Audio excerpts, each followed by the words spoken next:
നമസ്കാരം. നല്ലൊരു തർക്കലയുടെ പുതിയ എപ്പിസോഡിലേക്ക് എല്ലാവർക്കും സ്വാഗതം. നമ്മുടെ വീട്ടിലുണ്ടായ പച്ചക്കറി അത് എന്തായാലും വേണ്ടില്ല, എങ്ങനെയെങ്കിലുമൊക്കെ അത് ഉപയോഗിക്കും. ഇവിടെ കുട്ടികൾ എന്നെ കളിയാക്കും കേട്ടോ. കായും ചേനയും കായും അങ്ങനെ പറഞ്ഞ് കളിയാക്കും. ചേമ്പും തണ്ടും താളും തണ്ടും ഒക്കെ പറഞ്ഞിട്ട് കളിയാക്കലൊക്കെ ഉണ്ട്. പക്ഷേ എന്ത് പറഞ്ഞാലും വേണ്ടില്ല, നമുക്കിത് ഒരു വിഷം അടിക്കാൻ്റെ കുരുടോണോ അല്ലെങ്കിൽ വേറെ രാസവളങ്ങളോ ഒന്നും ചേർക്കാറില്ല ഈ മണ്ണിൽ. അങ്ങനെ ഉണ്ടാവുന്ന പച്ചക്കറികളാണ്. അപ്പോൾ അത് മാക്സിമം അതന്നെ ഉപയോഗിക്കും. അതിൻ്റെ ഒരു ടേസ്റ്റ് ഒന്ന് വേറെ തന്നെയാണ്. കുട്ടികളൊരുവിധം എല്ലാ പച്ചക്കറിയും കൂട്ടിച്ചാലും വെണ്ടയ്ക്കോടും വഴുതനങ്ങയോടും കയ്പ്പയ്ക്കോടും ഒക്കെ ചെറിയൊരു വിരോധമുണ്ട്. എന്നാലും ഞാനത് എങ്ങനെയെങ്കിലും കുത്തി കലക്കി ഇവരാക്കാറുണ്ട്. അങ്ങനെ ഒരു റെസിപ്പിയാണ് കേട്ടോ ഇന്നത്തെ. എന്തായാലും വഴുതനങ്ങ ഇഷ്ടമല്ലാത്തവർക്ക്, അല്ലെങ്കിൽ വഴുതനങ്ങ എന്ന് പറഞ്ഞ് കണ്ടാലാണ് ഇതൊക്കെ ബുദ്ധിമുട്ടുള്ളൂ കേട്ടോ. ഇവരുടെ ഉള്ളിലേക്ക് ഇത് ചെന്ന് കഴിഞ്ഞാൽ അവർക്ക് പ്രശ്നങ്ങളൊന്നുമില്ല. ടേസ്റ്റിനോടല്ല വിരോധം. അപ്പോൾ എന്തായാലും ആ റെസിപ്പി എന്താണെന്ന് നോക്കാം.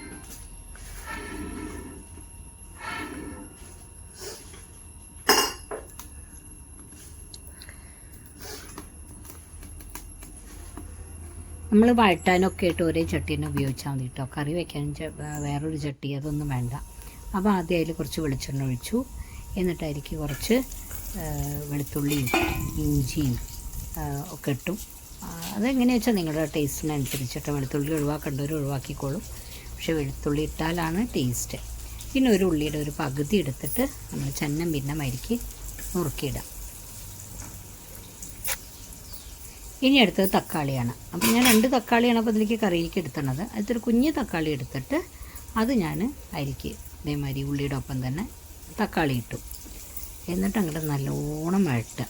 നല്ല നമ്മൾ ഉള്ളി റോസ്റ്റ് അല്ലെങ്കിൽ തക്കാളി ഉള്ളി റോസ്റ്റ്, ഉള്ളിക്കറി എന്തൊക്കെ പറയില്ല, അങ്ങനത്തെ കറിയൊക്കെ ഉണ്ടാക്കില്ലേ, അതേപോലെ നല്ല വഴന്ന് അത് വഴറ്റുക. നല്ല വഴളണം. പിന്നെ ഇതാ ബാക്കി നമ്മൾ തക്കാളിയൊക്കെ അതിൽ വഴുതനങ്ങയുടെ ഒപ്പം മുറിച്ചിടാം. വഴുതനങ്ങ അത് ചെറുതാക്കി സ്ലൈസാക്കിയിട്ട് മുറിക്കുക. അതിനുള്ള എത്ര വഴുതനങ്ങ എന്തെങ്കിലും എടുക്കാം കേട്ടോ. അപ്പോൾ നമുക്ക് പുളി കൂടുതൽ വേണമെങ്കിൽ അതിനനുസരിച്ച് തക്കാളിയും കുറച്ച് കൂട്ടാം. പക്ഷേ നമ്മൾ സാധാരണ പുളി ഇതിൽ കൂട്ടണ്ട. അതൊക്കെ ഒരു ടേസ്റ്റ് വ്യത്യാസം വരുന്നുണ്ട്. നല്ലോണം അങ്ങോട്ട് വഴറ്റുക. ഇനി എനിക്ക് നമ്മൾ നല്ലോണം വഴന്ന് കഴിഞ്ഞാൽ മുളക് പൊടി, അത് എരിവ് പാകത്തിന്. ഇതിപ്പോൾ കാശ്മീരി മുളക് പൊടിയാണ്, അപ്പോൾ ഒരു 2 സ്പൂൺ അധികം ഇട്ടുണ്ട്. പിന്നെ അത് കഴിഞ്ഞാൽ മല്ലിപ്പൊടി ഇപ്പോൾ ഞാൻ ഇടുന്നത് പച്ച മല്ലിപ്പൊടിയാണ്. നിങ്ങളുടെ വറുത്ത മല്ലിപ്പൊടിയാണെങ്കിലും ജസ്റ്റ് ഒന്ന് ചൂടാക്കാം.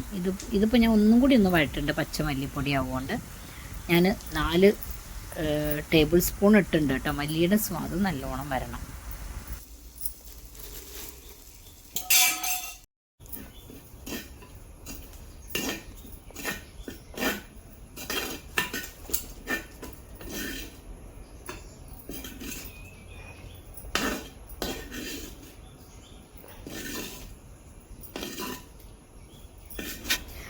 അത് വഴറ്റിയിട്ട് നമുക്കത് അരയ്ക്കാനുള്ളതാണ്. അതുകൊണ്ടാണ് ഞാൻ ഇന്ന പോലെ നുറുക്കണം എന്നൊന്നുമില്ല കേട്ടോ. അരയണം, അത്രയേ ഉള്ളൂ.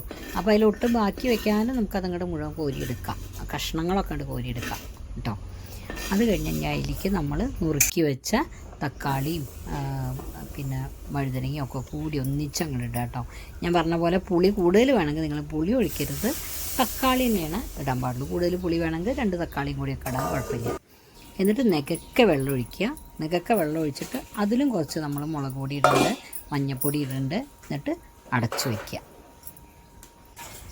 ഇനി നമ്മളത് ആ വഴറ്റിയെടുത്ത കൂട്ട് നമ്മൾ ചൂടാറിക്കഴിഞ്ഞാൽ നല്ല പേസ്റ്റ് പോലെ വെള്ളം ചേർത്തിട്ട് അരയ്ക്കാട്ടോ. പക്ഷേ മിനുക്കനാവണം, മുട്ടും തരി പാടില്ല. നല്ലോണം മിനുക്കൻ അരയ്ക്കണം. നല്ല അരച്ചെടുക്കുക.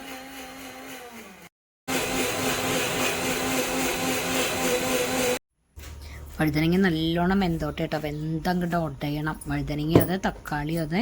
പിന്നെ ഒരു കഷ്ണം ഉള്ളി ഇട്ടുണ്ട് കേട്ടോ, അത് ഞാൻ മറന്നു പറയാൻ. ഒരു കഷ്ണം ഉള്ളി ഉണ്ട് അതിൽ, ഒരു പകുതി ഉള്ളി അതിലേക്കിട്ടുണ്ട്. എന്നിട്ട് പിന്നെ കടകോല് വെച്ചിട്ട് അങ്ങോട്ട് കുത്തി ഉടയ്ക്കുക. ചട്ടിയിലാണ്, ഞാനത് മൺചട്ടിയിലാണ് വെച്ചിരുന്നത്. അപ്പോൾ നല്ലോണം കുത്തി ഉടയ്ക്കുമ്പോൾ ശ്രദ്ധിക്കണം കേട്ടോ, അത് ചട്ടി ഇതാവരുത്. എന്നിട്ട് ഇങ്ങോട്ട് കുത്തി ഉടച്ച് ഇതാക്കിയിട്ട് അതിങ്ങോട്ട് വെന്ത് വറ്റണം. അങ്ങനെ വറ്റി വരും. അപ്പോഴാണ് വെന്ത് കഴിഞ്ഞാൽ നമുക്ക് ഉപ്പും ഒക്കെ ഇടാം കേട്ടോ. അതൊക്കെ യോജിപ്പിക്കുക അതിൻ്റെ കൂട്ടത്തിൽ ഇട്ടിട്ട്. ഈ വഴുതനങ്ങയ്ക്ക് വലിയ വേവില്ല, അത് കാരണം ഒപ്പം തന്നെ ഉപ്പിട്ടാലും ഒന്നും കുഴപ്പമില്ല. പിന്നെ നമ്മൾ ആ അരപ്പൊക്കെ അതിൽ കൂട്ടണത്, മിനുക്കൻ അരച്ചത് കണ്ടില്ലേ, ആ അരപ്പും കൂടിയും കൂട്ടുക. എന്നിട്ടും അത് നല്ലോണം തിളയ്ക്കണം. അതങ്ങോട്ട് ആ അരപ്പ് മുഴുവൻ ആ കറിയിൽ വഴുതനങ്ങയും വെളിക്കൊക്കെ കൂടി കൂട്ടിപ്പിടിച്ചൊരു യോജിപ്പാവണം. ശരിക്കും പറഞ്ഞാൽ ഇതൊരു ഗ്രേവി മാത്രമേ ഉണ്ടാവുള്ളൂ. ഇതിൽ കഷ്ണം ഒന്നും ഉണ്ടാവില്ല. കുട്ടികൾക്ക് പെറുക്കി വെക്കാൻ പറ്റില്ല. ഇതിൽ ഏതാ വഴുതനങ്ങ ചോദിച്ചിട്ട് അമ്മ ഇതിൽ വഴുതനങ്ങ ഉണ്ടല്ലോ എന്ന് കുട്ടികൾ പറയില്ല. ഡാൻസ് ക്ലാസ്സിൽ പ്രാക്ടീസ് നടക്കേണ്ട കേട്ടോ. അതാണ് പാട്ടൊക്കെ കേൾക്കണത്. ഇനിയിപ്പോൾ നമ്മൾ ആ കൂട്ടിയതാണ്. അത് നല്ലോണം തിളയ്ക്കണം കേട്ടോ. അടച്ച് വെച്ച് തിളപ്പിക്കുന്ന വേണം. ഒരു 5 മിനിറ്റ് നേരം എന്തായാലും തിളയ്ക്കാം. ഉപ്പും എല്ലാ കൂട്ടും കൂട്ടി എൻ്റെ എല്ലാ പണികളും കഴിഞ്ഞു. ഇനി വറവിടൊന്നും വേണ്ട കേട്ടോ. ഉള്ളി കാച്ചിക്കുത്ത് ഒന്നുമില്ല, ഒരു പരിപാടിയില്ല. ഇനി നമ്മൾ അതിലേക്ക് ലേശം മല്ലിയില നല്ല ചെറുതാക്കി നുറുക്കിയിട്ട് നല്ല അങ്ങോട്ട് മീതെ വെതറി കൊടുക്കുക. അപ്പോൾ ഒരു പ്രത്യേക ടേസ്റ്റാണ്. ഇത് ചപ്പാത്തിരിക്കും ചോറിലേക്കും ഒക്കെ നല്ല സുഖമാണ് കേട്ടോ. കുട്ടികളൊക്കെ കഴിക്കും. അപ്പോൾ എന്തായാലും ഉണ്ടാക്കി നോക്കിക്കോളൂ. പുതിയ വീഡിയോ ആയിട്ട് നമുക്ക് വീണ്ടും കാണാം.